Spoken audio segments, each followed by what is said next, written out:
Dans un rail de chemin de fer, les fissures transversales du champignon sont les plus graves. Étant internes, elles échappent à tout examen visuel et fatalement amènent progressivement une rupture. Afin d'augmenter la sécurité des transports et d'éviter la présence de tels défauts, la SNCF a entrepris la détection systématique de ceux-ci. De cette idée est née la voiture de contrôle des rails qui va permettre la mise en évidence de ces dangereux inconvénients. C'est par un procédé électromagnétique que l'on détectera d'abord une présomption de fissure. À cet effet, sous le châssis, placé entre les roues de la voiture, de petits bogies portent l'installation électromagnétique de détection.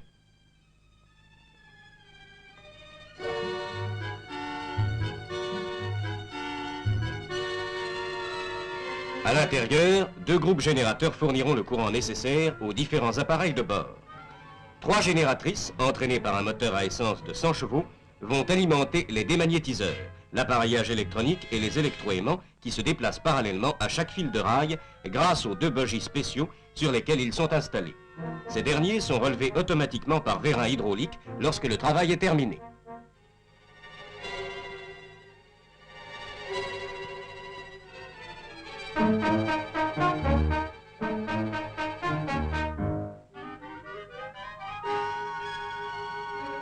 La voiture, maintenant complètement équipée, est dirigée vers l'atelier de peinture pour se soumettre aux exigences de la coquetterie.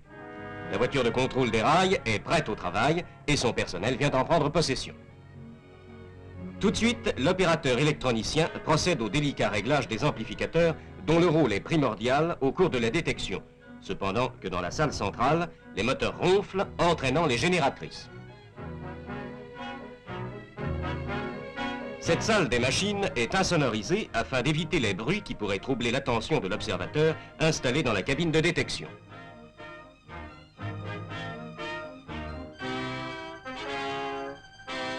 Le pick-up ou self étalonné dont nous verrons l'utilité plus loin et les électroaimants sont abaissés vers le rail.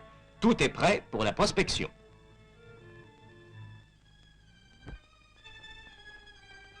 En route! Le petit convoi remorqué par une draisine roule lentement, 13 km/h environ, afin de permettre à l'observateur de suivre aisément sur la bande enregistreuse les inscriptions et d'examiner la surface des rails qui en fuite défilent devant lui.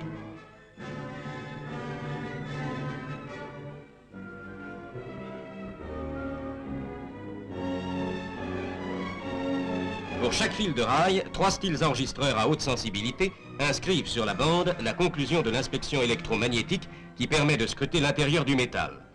Pour arriver à ce résultat, les 2 électroaimants induisent dans le champignon du rail un champ magnétique d'une intensité suffisante pour saturer l'acier. Le démagnétiseur atténue ensuite l'intensité du champ rémanent dans la couche immédiatement sous-jacente à la surface de roulement. La détection proprement dite est réalisée par le passage dans le champ rémanent du pick-up dans lequel se produit une faible tension au passage d'un défaut interne. Les variations de tension amplifiées excitent d'une part les relais actionnant les styles enregistreurs et d'autre part provoquent la projection d'un jet de gazoil sur le rail afin de repérer exactement l'endroit de la discontinuité.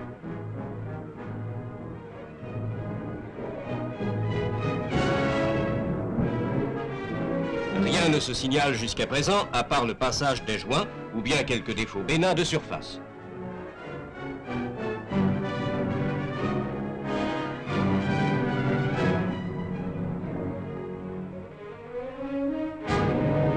Trois styles de la file gauche viennent d'imprimer 3 coches bien nettes. Par interphone, l'observateur commande l'arrêt du convoi.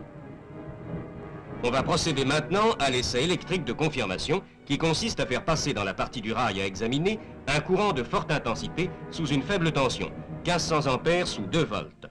Ce courant est fourni par un groupe installé dans la salle centrale de la voiture.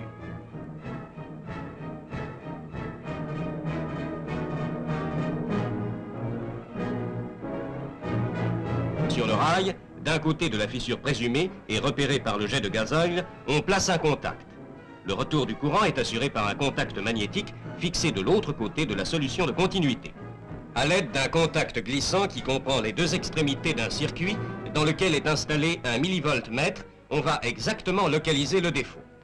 L'absence de variation de tension signifierait que l'indication donnée par le procédé électromagnétique ne correspondrait pas à une solution de continuité effective dans le champignon. Mais si la chute de potentiel augmente subitement, il y a fissure interne. C'est ce qui se produit ici.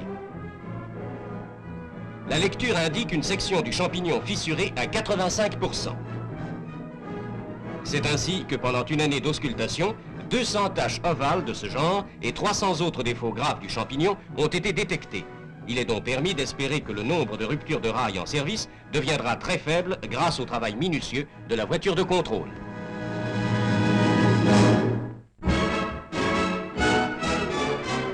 Les voies se déformant imperceptiblement dans le temps, sous l'influence du passage des trains, les techniciens ont créé des sections spécialisées pour connaître à tout moment la qualité de la circulation du matériel dans la voie, tout en contrôlant celle-ci afin de parer immédiatement à tout ce qui pourrait nuire à la sécurité et au confort. Pour de tels contrôles, un train composé d'un véhicule moteur, d'une voiture de mesure et d'une autre pour l'observation de la voie est mis en route. Munie de galets palpeurs, la voiture de contrôle des voies, de construction spéciale, très rigide, possède une grande salle permettant une vue panoramique de la voie sur l'arrière. L'opérateur devant la table d'enregistrement suit le déroulement de la bande et le tracé des styles qui sont reliés par transmissions funiculaires indéformables aux galets palpeurs. La bande enregistreuse se déroule en fonction de l'espace parcouru et les styles reproduisent l'état exact de la voie dont les défauts sont enregistrés en vraie grandeur, évitant ainsi toute mesure ultérieure sur le terrain. Tous ces enregistrements sont indépendants de la vitesse, mais celle indiquée par le TELOC est continuellement observée par les opérateurs, car c'est surtout aux grandes vitesses que le matériel donne les plus grandes réactions à la voie. Pour obtenir des enregistrements superposables au pas ou en vitesse, les transmissions ont été réalisées en alliage léger avec rappel par ressort de caoutchouc, ces derniers étant 14 fois plus légers que ceux en acier. La partie principale du dispositif d'enregistrement est protégée à l'intérieur même de la table.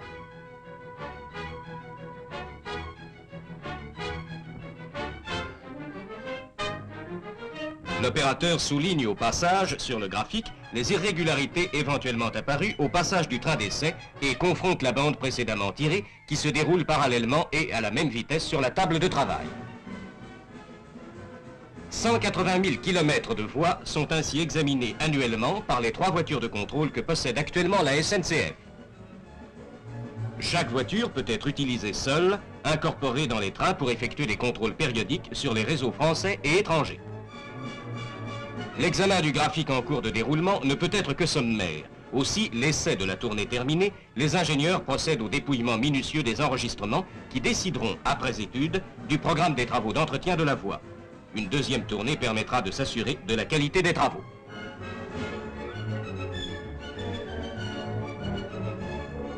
Les divers enregistrements portés sont le gauche, le nivellement fil intérieur, le nivellement fil extérieur, variation du dévers, flèche de la file intérieure,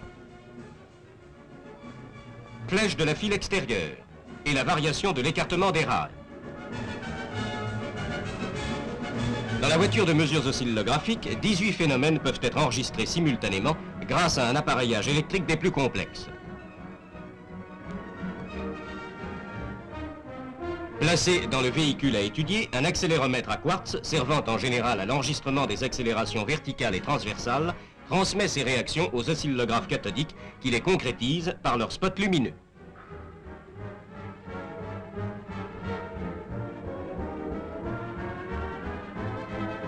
Les techniciens peuvent, sur ce tableau lumineux, suivre la vitesse du train durant l'essai. Ils observent constamment les phénomènes traduits par les points lumineux sur les oscillographes, tandis que la vitesse doit, en général, être maintenue constante. Cette observation visuelle pendant l'essai est complétée par un enregistrement photographique effectué avec d'autres oscillographes. Ceci permettra aux techniciens, après développement de la bande impressionnée, d'examiner les résultats de l'essai.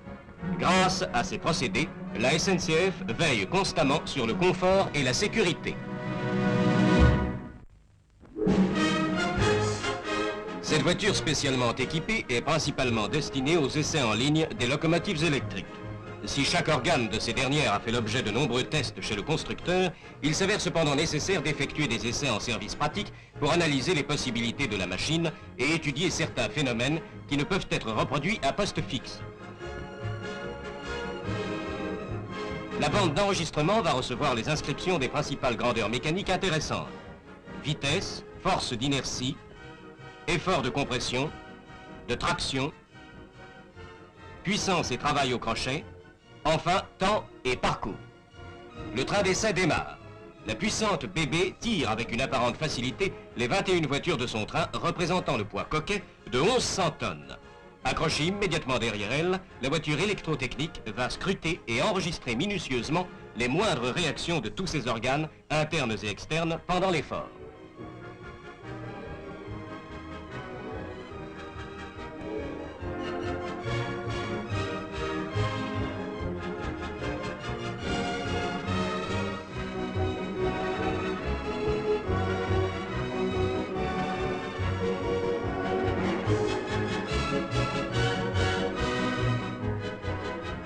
Tandis que le graphique du parcours d'essai se déroule, les opérateurs observent attentivement sur la table des enregistrements mécaniques le mouvement des styles inscripteurs entraînés par un mécanisme comportant des intégrateurs sphériques pour le calcul du travail et de la puissance.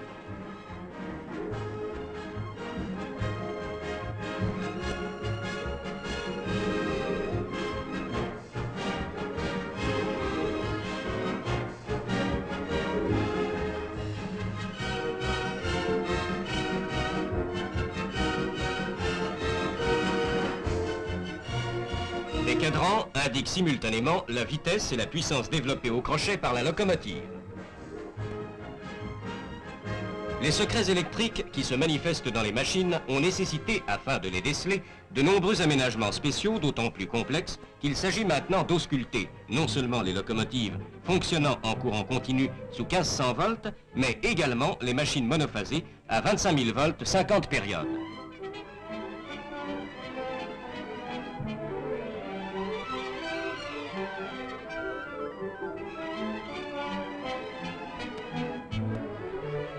Un meuble central où se trouvent rassemblés les enregistreurs des principales grandeurs électriques permet d'autre part l'utilisation pratique de tous les appareils de contrôle particuliers à l'essai. La puissance à l'arbre des moteurs de traction, la tension à la caténaire et l'intensité dans les circuits de puissance sont inscrits en permanence, tandis qu'un oscillographe électromagnétique à enregistrement multiple analyse des phénomènes très rapidement variables. Un pantographe monté sur la voiture autorise l'auscultation de la caténaire et permet l'alimentation des services auxiliaires.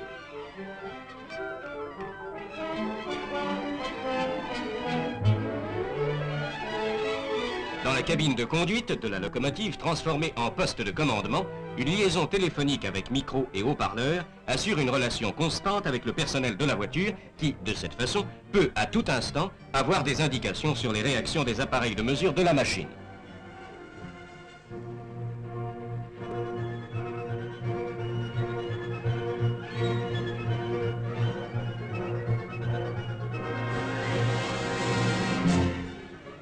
La locomotive est maintenant en plein effort. Les pantographes suivent fidèlement la caténaire et docilement s'abaissent et se relèvent au passage des ponts sans perdre le contact.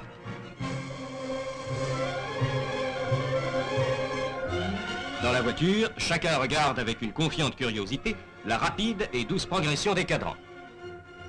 La vitesse atteint 145 km à l'heure.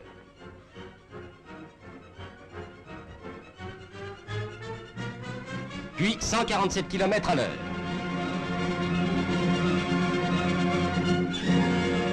La puissance au crochet est de 4700 chevaux.